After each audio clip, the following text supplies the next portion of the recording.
اعوذ باللہ من الشیطان اللعین الرجیم بسم اللہ الرحمن الرحیم الحمد للہ رب العالمین الصلاة والسلام علی اشرف الانبیاء والمرسلین وعلی آلہ طیبین الطاہرین المعصومین الذین اذہب اللہ عنہم الرجس وطہرہم تطہیرا اللہم صلی علی محمد وآل محمد وعجل فرج قائم آل محمد۔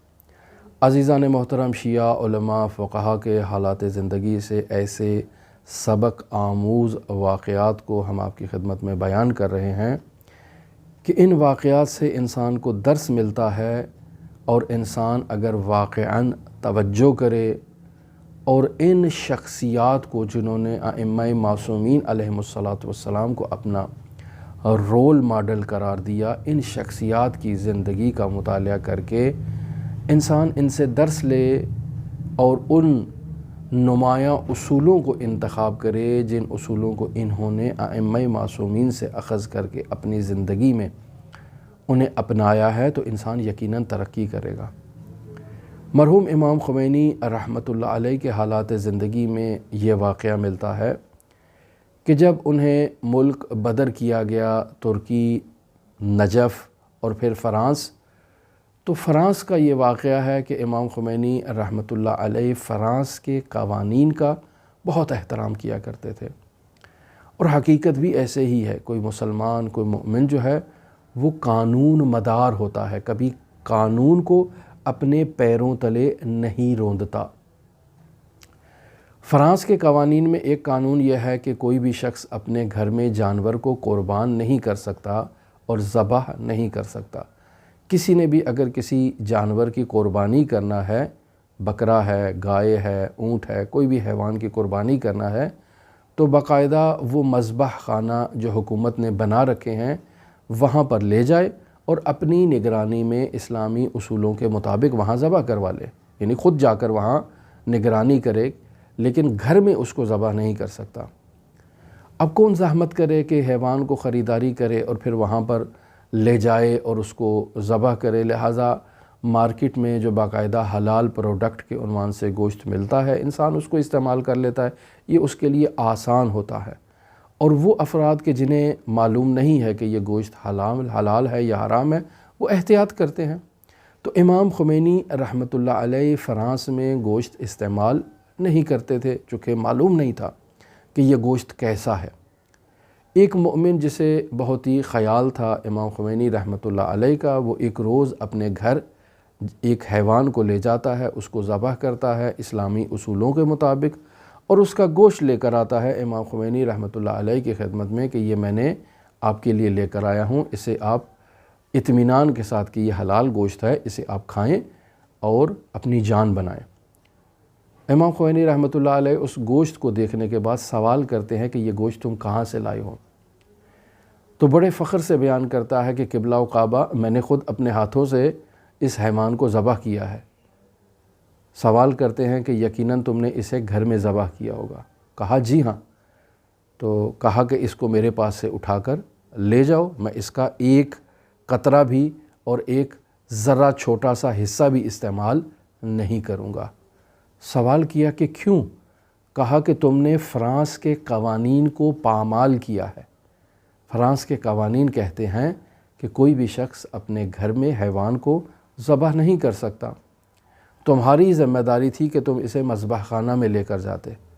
تم نے چونکہ فرانس کے جو ایک غیر اسلامی ملک ہے اس کے قوانین کو پامال کیا ہے، لہٰذا قوانین کو پامال کرتے ہوئے جو گوشت تم نے میرے لیے لے کر آئے ہو، میں اس گوشت کو استعمال نہیں کروں گا۔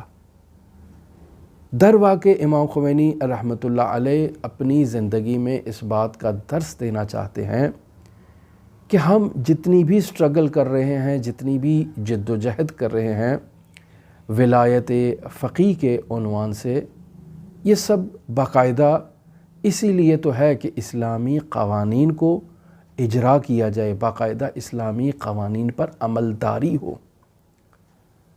لہٰذا مجھے اچھی طرح سے یاد ہے کہ حضرت آیت اللہ علامہ سید ساجد علی نقوی، جو امام خمینی رحمۃ اللہ علیہ کے پاکستان میں نمائندے تھے اور ابھی رہبر معظم انقلاب اسلامی حضرت آیت اللہ سید علی خامنئی مدظ اللہ العالی کے نمائندے ہیں، وہ ایک جگہ اپنی گفتگو میں بیان کر رہے تھے کہ ولایت فقیہ کا مطلب قوانین کی عمل داری ہے، یعنی قانون پر عمل کرنا ہے، یہ ہے ولایت فقیہ کا مطلب۔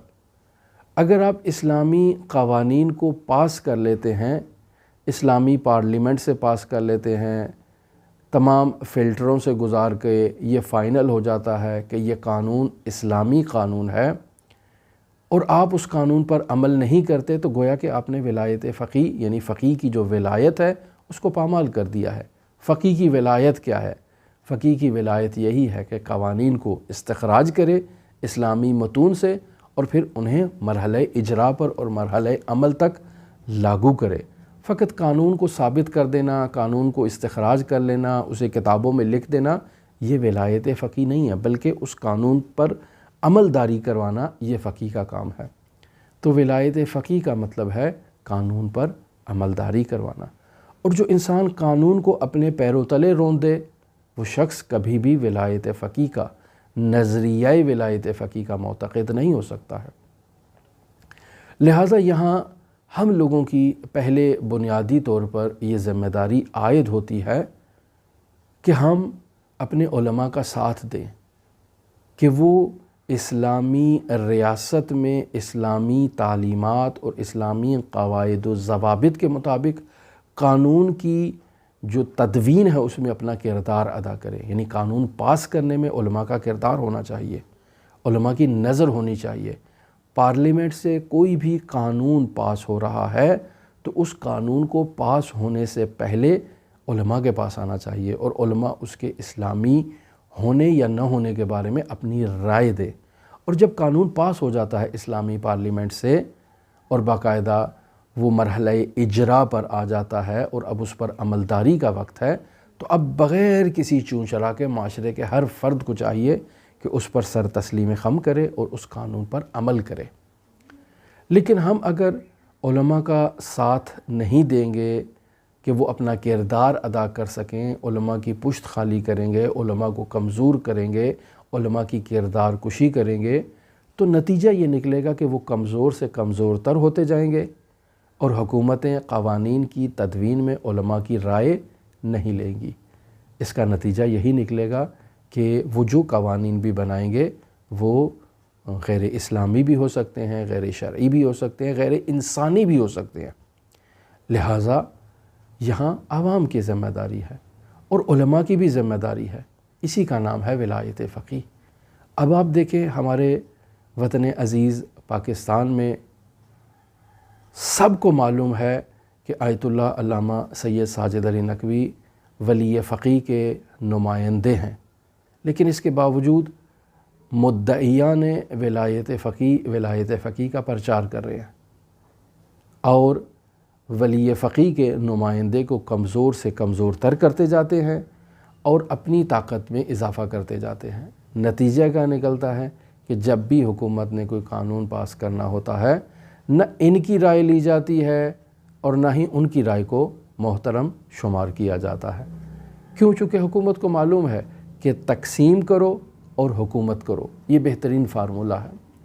لہٰذا ملت تشیع کو تقسیم کرنا اور تقسیم کرنے کے بعد حکومت کرنا، اسی پالیسی پر حکومتیں عمل کر رہی ہیں، چاہے وہ داخلی حکومت ہو، اپنی حکومت ہو، چاہے بیرونی حکومتیں ہوں۔ لہٰذا ایک ہی نظریے کے فالور اس قدر آپس میں تضاد رکھتے ہوں عقیدتاً اور نظریتاً، یہ یقیناً استعمار کی سازش کا ایک حصہ ہے، اس سے اجتناب کرنا چاہیے۔ اسلامی قوانین کی تدوین بہت ضروری ہے کسی بھی ریاست میں۔ ہم پاکستان میں رہتے ہیں، پاکستان کے قوانین کا احترام کرنا ہمارے لیے لازم ہے۔ ہماری یہ بھی کوشش ہونی چاہیے کہ اس ریاست میں کوئی بھی قانون اسلامی اقدار کے خلاف پاس نہیں ہونا چاہیے۔ لہٰذا اپنا کردار ادا کرنا چاہیے، اور کردار کیسے ادا کر سکتے ہیں؟ انہی علماء کے بازوؤں کو مضبوط کر سکتے ہیں، اور پھر ان علماء کی یہ ذمہ داری ہے کہ وہ ولی فقیہ کے نمائندے کے بازو کو مضبوط کرے، نظام قیادت کو مضبوط کرے۔ اگر تشیع ایک پرچم تلے اور ایک پلیٹ فارم تلے مضبوط نہیں ہو سکتی ہے تو یہ ہمارے لیے درس ہے کہ اگر آج امام زمان عجل اللہ تعالی فرجہ الشریف بھی آئیں گے تو وہ ہماری کسی پارٹی کے سربراہ نہیں بنیں گے، تو ہم جب آپس میں ایک نہیں ہو رہے تو ہم کیسے امام زمان عجل اللہ تعالی فرجہ الشریف کی نصرت کا دم بھرتے ہیں؟ یقینی بات ہے امام زمان کو ٹھکرانے والے، ان کی تکفیر کرنے والے اور ان کا راستہ روکنے والے ہم ہی لوگ ہوں گے۔ تو یقینی بات ہے آج وہ افراد جو متحد نہیں ہیں وہ اس بات کو جان لے کہ امام زمان کے پرچم تلے بھی وہ اتحاد نہیں کریں گے۔ کیوں؟ چونکہ انہوں نے اتحاد کرنا سیکھا ہی نہیں ہے۔ لہٰذا ہماری یہ کوشش ہونی چاہیے کہ ہم سب مل کر بیٹھیں اور مل کر باہمی غور و فکر کے ساتھ، باہمی گفتگو کے ساتھ اسی نظریہ ولایت فقیہ جس کو آپ بیان کر رہے ہیں لاعقل اسی کا ہی پاس رکھ لیں اور اسی کا ہی خیال رکھیں اور ایک پرچم تلے اکٹھے ہو جائیں۔ خداوند متعال ہم سب کی نصرت فرمائے۔ اگر قوانین پر عمل درآمد نہیں ہوگا تو ملک میں حرج مرج آ جائے گا۔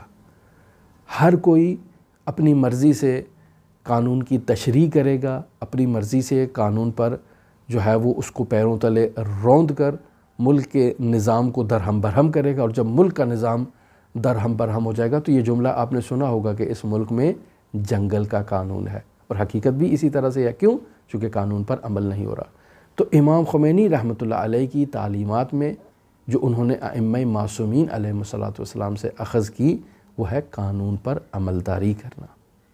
ائمہ معصومین علیہ الصلوۃ والسلام کی حیات طیبہ کا بھی اگر جائزہ لیا جائے تو وہاں پر بھی شیعیان حیدر کرار جو ائمہ معصومین کی جانب سے وضع کردہ قوانین پر عمل نہیں کرتے تھے، خود اپنے لیے بھی مشکلات کا باعث بنتے تھے اور ائمہ معصومین علیہ الصلوۃ والسلام کے لیے بھی مشکلات کا باعث بنتے تھے۔ ہماری دعا ہے کہ خداوند متعال ہمارے امور کی اصلاح کرے، خداوند متعال ہمیں عقل و برہان کے مطابق عمل کرنے کی توفیق عطا فرمائے۔ لاعقل خداوند متعال ہمیں یہی جو نظریہ ولایت فقیہ کا بعض لوگ پرچار کریں، اسی نظریہ ولایت فقیہ کو سمجھتے ہوئے ایک پرچم تلے آنے کی انہیں توفیق عطا فرمائے۔ امام زمان کے ظہور میں تعجیل فرمائے۔ آپ تمام مؤمنین کے لیے نائب الزیارہ بھی ہیں، دعا گو بھی ہیں۔ ہم وہاں ایران میں موجود نہیں ہیں لیکن پھر بھی یہاں سے من مکان بعید آپ سب کی طرف سے نائب الزیارہ ہیں، اور وہاں ہمارے نمائندے بلا ناغہ ہر روز آپ کی طرف سے نائب الزیارہ ہوتے ہیں۔ خداوند متعال ہمارے امور کی اصلاح فرمائے۔ اللہم صلی علی محمد و آل محمد وعجل فرج قائم آل محمد۔